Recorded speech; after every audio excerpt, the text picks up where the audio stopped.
Good morning guys, may inayos ako dito na Pioneer. Pili na ito, naayos na.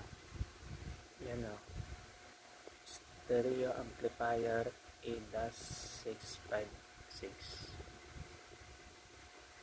Ang sira niya ay walang sound kasi hindi nagre-relay yung speaker relay niya dito sa may loob.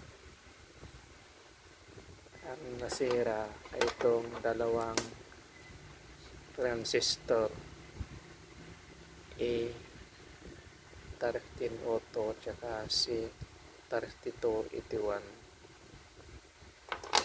dito nakalagay. Yan o, yan ilaan.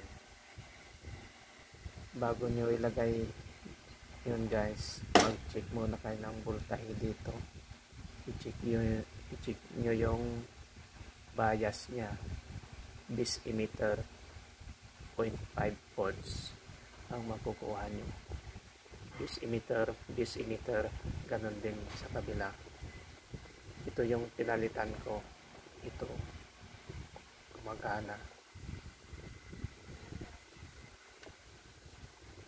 Testing natin.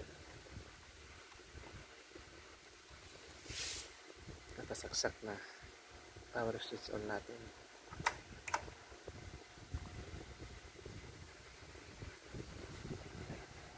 Vintage amplifier. Ngayon nag-relay na.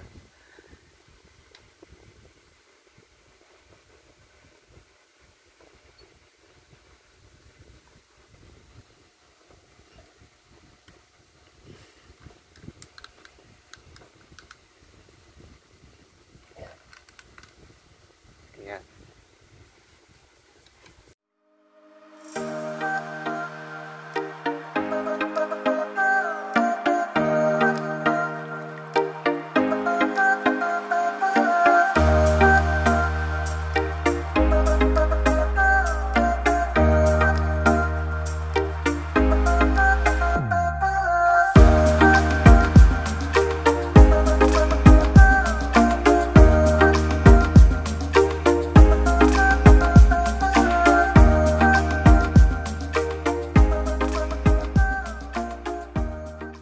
Guys, kung hindi ka pa nakapag-subscribe sa aking channel, subscribe, pindutin mo na yung subscribe button. Saka huwag mong kalimutang pindutin yung notification bell para updated ka sa mga bagong video na i-upload ko. Maraming salamat guys.